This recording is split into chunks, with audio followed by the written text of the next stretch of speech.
Video number 12, take one. I was wondering what you were going to do with those sticks. I mean, you got to do that. All right. Well, I'm Jeff Rowland with Aeroverse Streaming, best aviation streaming channel there is. If you hadn't checked it out, go over to aeroverse.com or go on the App Store and get the Aeroverse app and just check out what we've got. We're doing a series of YouTube videos here to help introduce Aeroverse to more people, and that's what we're doing today. And I said this is video number 12. That Charles, the owner of Aeroverse, is usually with me, but today he let me out on my own. He must have lost complete control of the company, basically. But we've told you before in the previous videos, this is amateur hour. We know that. But we want to show you that just regular people can get into aviation, enjoy aviation. You don't have to be a pilot. You don't have to be a career pilot. I started out just as a pilot on a farm, and you know my story. I've said it before, but the people along the way is what made it work for me. So today I'm going to introduce you to a good friend of mine, Ted Zarate. We've been friends 40-something years, and we came to be friends because I taught him to fly way back. And right actually within a couple of 100 yards of this spot where we're sitting. Sure. This is Ted's family estate, and his dad passed away a few years ago. He was 99 years old. He was a career Air Force guy. And anyway, they put all this together. Ted still caretakes it and raises cows, but he's also a pilot, a private pilot, and has had a lot of fun with it. It's made, I think, a lot of difference in his career. He was in the aviation parts distribution business, I know that, back in Fort Worth, but he's been with PPG, Pittsburgh Plate and Glass, for 25 years. He's in sales, and as he winds down his life towards retirement, that's what enters our story today. I personally think, Ted, welcome anyway, by the way, that your background in this distribution and paint and all that stuff has assisted you in your PPG job, no question. Am I right? Yeah.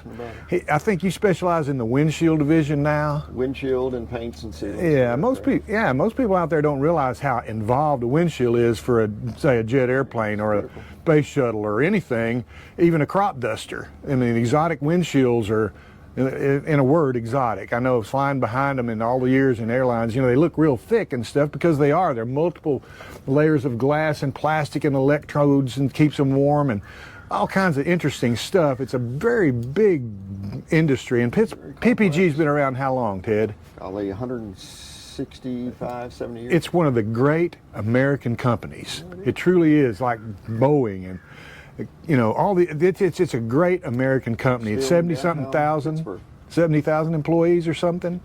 Yeah, it is. It's a big deal. Ted's a big part of it too. He's well thought of, I know, and he goes all over the world with this part of his job. But anyway, he's winding this down, I know. I mean, retirement isn't retirement to guys like me and him. And but as he winds it down, we think back on this airplane he has. And I taught him to fly in this airplane. It's a Piper J3 Cub. It's not just any Piper J3 Cub. It's a clip wing version, the Reed clip wing, which is an STC conversion, which makes it a little more aerobatic. And I got to fly this airplane before I even met Ted. It was owned by one of our local big aerobatic guys, David Martin, which, if you're on Aeroverse, we did a whole episode on him. Before him, I don't know who owned it exactly previous, but it was definitely owned by Charlie Hillard Jr. at some point, who was one of the 2 Americans to ever win the World Aerobatic Competition, and he was a local Fort Worth car dealer. So the airplane has a real neat history, so Ted bought it from David, and I taught him to fly in it, and then Ted said, man, I want to keep it out here, and correct me if I'm wrong on these details, Ted. You're right on. But I wonder if I can keep it here at my house. And I said, man, I'll just come over there and land, and we'll see. A J3 Cub in general will land and take off in several hundred feet, truthfully. It doesn't take a lot of runway. So Ted, I did bring it over. You remember that day? Yeah. What did it look like to you? Crazy man coming in? Well, always. But yeah, you landed it with no problems, and you know it was like 1,200 feet. Yeah. And, of runway, I mowed it and got it ready, and you came over and landed it. Which was no big deal for a Cub, right? Not to you. Yeah, nah, and to him either. I taught him to fly. He's perfectly fine. But you built a little hangar for it. There's more to that. Yeah. How's that? Well, I lost my eye when I was like 18 years old. I only have one eye. And I wanted to be a pilot. And I talked to some other people, and I couldn't find anybody to actually teach me how to fly. And I told Jeff, you know, that I wanted to learn how to fly, and he said, it's no big deal. I told him I had one eye. He said, it's no big deal. And so after a short period of time, he taught me how to fly, and I flew with the FAA. I had to get a special waiver, they call it, right? And flew with a special FAA person at Meacham Airport, right. And I got my pilot's license. But he's the one that took the risk on. I guess that's nice to hear. I do remember all this, but it's been a long time, 40-something years. Yes, it is. But I was familiar with the waiver process because I have a deficient color vision. And that was automatically eliminates you from airline flying and all that. So it was a real downer for me when I found that out. But I found out about the waiver program. So I too rode with the FAA, and I thought, you know what, you can overcome this kind of stuff. Heck, there's a girl out there now that flies with no arms. You know, well, there's a will. So we used to say, where there's a will, there's a lawyer. But really, it's where there's a will, there's a way. We know that. And these kind of examples are part of that. You can overcome a lot of stuff. And the feds will work with you. They're pretty good. And they're better than they used to be. You have one little physical problem. You're out. No professional flying. But I overcame that and had a long aviation, professional aviation career. And but having that in my background told me, Ted, hey, you can do this. I instructed a guy one time that had no fingers on one hand, and so he couldn't fly from the left seat because he couldn't tune the radio. So there's this hand, and so he made a special thing in the right seat and clamped his hand into so he could fly and then tune the radios. And he had a waiver, and he was a crop duster by trade. And so these things can be overcome. I don't mean to belabor this, but we've got a lot of background here, and this airplane's a big part of it. Well, so one day, Ted had it in a little hangar here. I'm telling you, this is like a picture postcard placed, a 1,200-foot strip, a little lean-to T hangar, out of the weather, a beautiful clip-wing Cub, and just a picture-perfect thing to have in your backyard. And then the cows, or was it cows or horses? Cows got in there and chewed the fabric off one day, which they'll do. And the fabric job, especially in the 80s, wasn't that big a deal. But the reality was, Ted goes, I'm going to recover it. And then we're young men in our 20s, and all of a sudden, work, life gets in the way, and before we know it, I'm retired. Ted's thinking about retiring. He goes, you know, my Cub's still in there in the darn barn. It's ready to go back together. And so that today is going to show you this is a classic barn find. But I wanted to be up front. We knew about it, but it's amazing how that just disappears in our mind for decades. And then it's still sitting there. Well, now they're a really valuable commodity.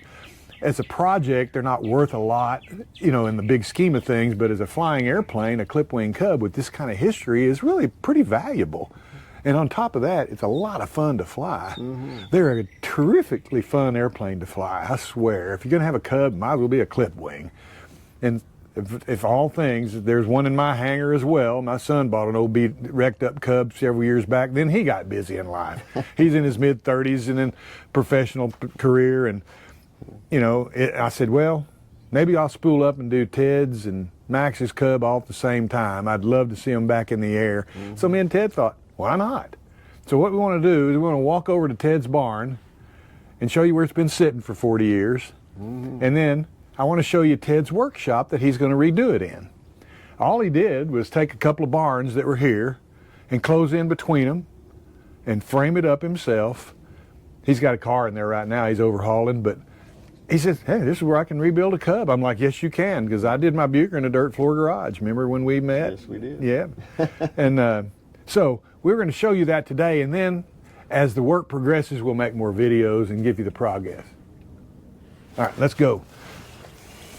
We'll walk over here, and you can kind of view Ted's estate here. Mark will take a few videos. We just landed right out here, and with 1,200 feet. In today's day and age,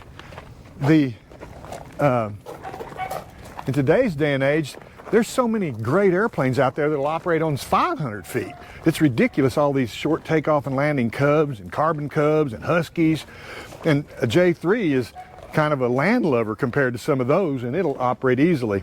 And a lot of people don't realize that Mr. Van Gusten started the Van's aircraft, and don't forget, he was a real, not a cheapskate, but a frugal guy. And he built this first airplane to operate off of 700 feet, which that's what he had at his house. And Van's aircraft are notoriously short-field airplanes.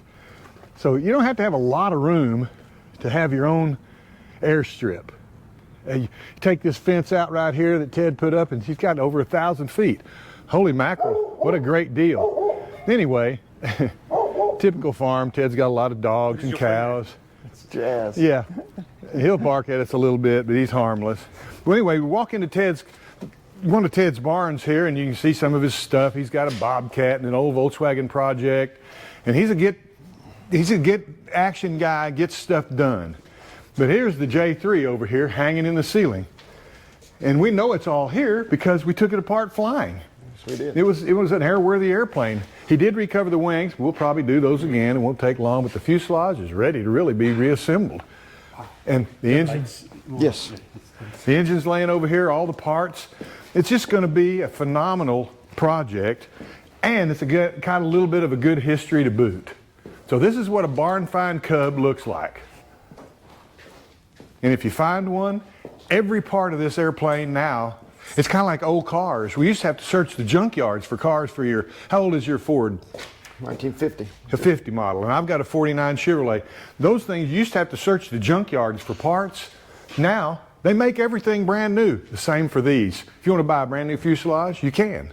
You want to buy a new engine, you can. Boot cowl, wings, everything. But Ted's airplane is all here. So we're really looking forward to digging into it and reclaiming it back to the land of flying. So this is what it looks like when you find one in a barn. Here's the engine under this sheet here, all preserved. But you know what? Even if it didn't have an engine, you can buy new ones, basically, and this can be overhauled, but it won't need it. This is going to be just the greatest project. You can see Ted, he's no shirker. Look how he built this engine mount for it to hang up. I mean, we'll go over here in his shop in a little bit and look at some of the stuff he does with cars. He's not normal. No, actually, he is normal. And what we're trying to tell you is anybody can do this stuff. You don't have to have a great shop. You don't have to have it all cleaned out. I mean, I did mine in a dirt floor. My hangar now is chock full, just like this place. And you know what? You just start working on stuff. Yeah. So, is this a door that goes into the next building? That's the new Again, shop. yeah, well, let's look at some more of this stuff. It's like this is the boot cowl where the windshield goes. The other parts are in here. Hey, I recognize that. Yeah. You know, I mean, Gas tank. you rebuild a couple of Cubs and this stuff just looks normal. And I'm telling you, a water hose and it's a little bit of zinc chromate, and this thing is like ready to assemble. This is the nose of the airplane where the engine goes here and the windshield comes out here. They call this the boot cowl. You know, we were looking at Charles's PA-11 and how they modified it to make it, you know, the updated model. This is where the gas goes in a J3. The tank is under here. Where's the gas tank, Ted? Right behind you. Yeah, the tank is up in the nose. In the PA-11, they put it in the wing to help the CG.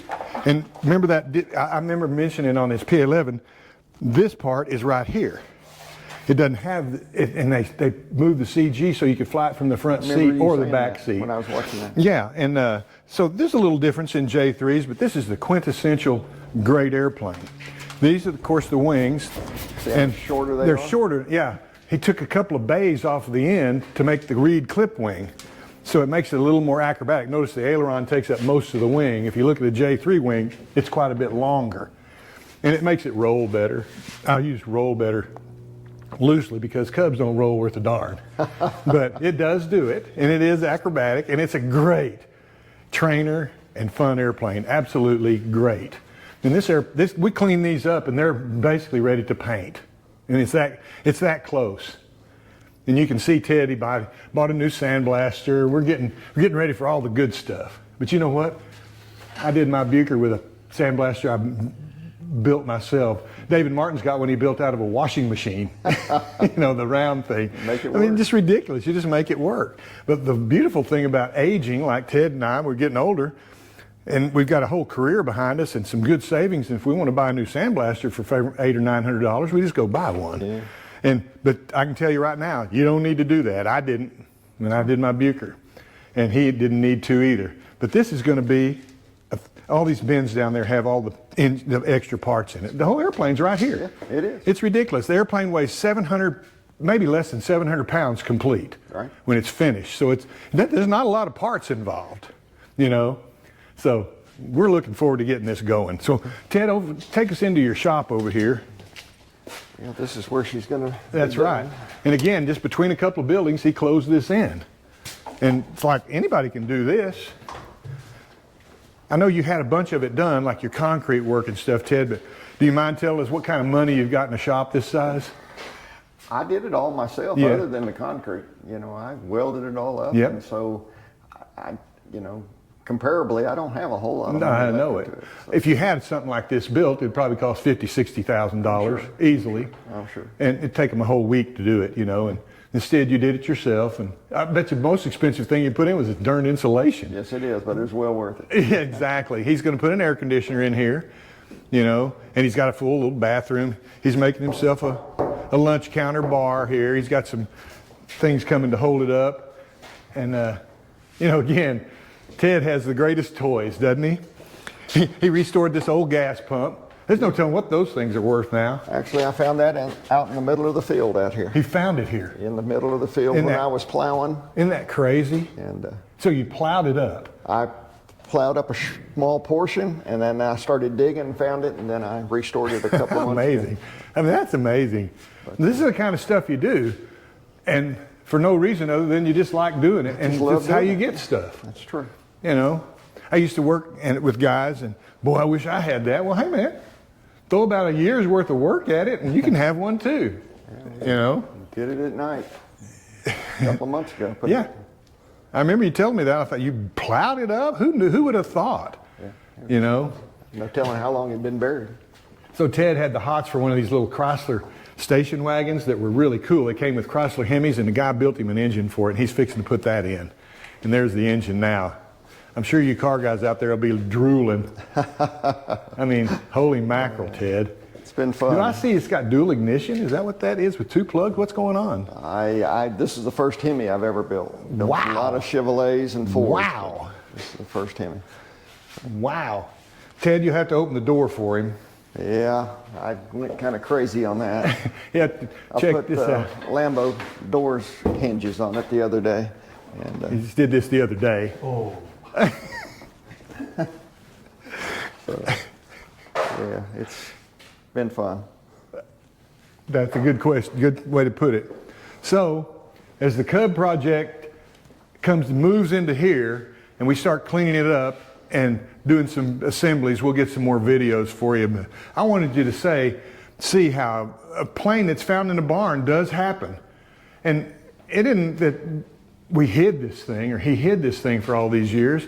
Heck, it just falls out of your mind, and it's secured, and you just don't think about it. You're busy in this world raising kids and making a life and all the things that occur, but at some point it's going to come back.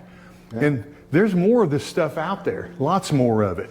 And it's like the old car world. You know, all the good projects are kind of used up where you can just put it together and fly it off. Now we're getting into stuff that's kind of rusted out. It's okay because you can get new parts for it, but Ted's is a real anomaly. It is in primo shape. It was flying. It is not far from being an airworthy airplane. We have to decide, okay, how far do we want to go here? Right. You know, it's just like you're doing on this car. Okay, I got in there. Oh, it needs a new power steering pump. Well, I think I'll sandblast this area and make it look brand new. Right. This is where we have to find out whether we want to draw the line, you know, and just get it flying quickly and have a neat little clip wing cub, or do a full off restoration that'd win contests, which we don't care about.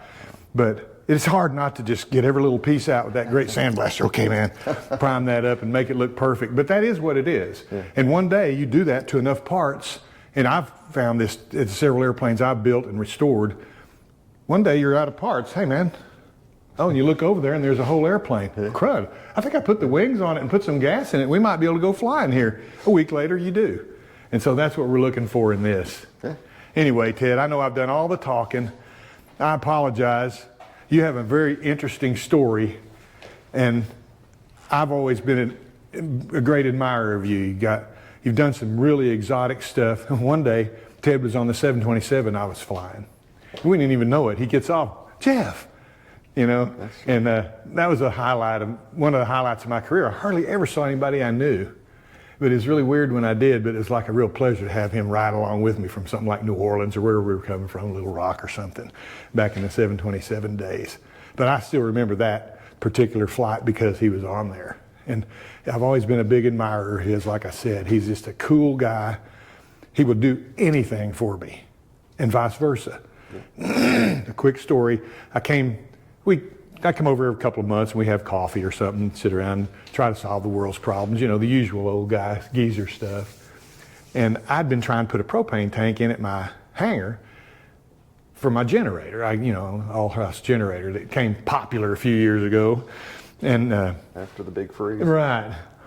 And I thought the propane companies are kind of strange. They're like, no, we're not putting a propane tank in there. You won't use enough. I'm like, oh, I can put more propane stuff in if I had a tank.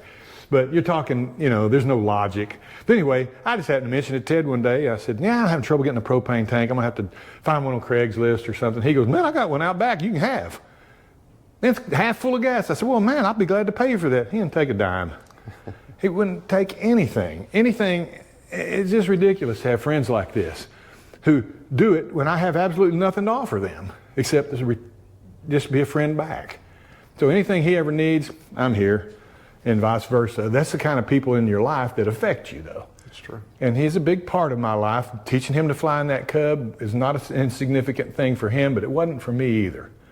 And this is how you push things along. But Ted, tell him, owning an airplane made the difference, didn't it? Oh, it's that's the reason I'm standing here right now. Yeah. Is the aerospace industry, the airplane industry.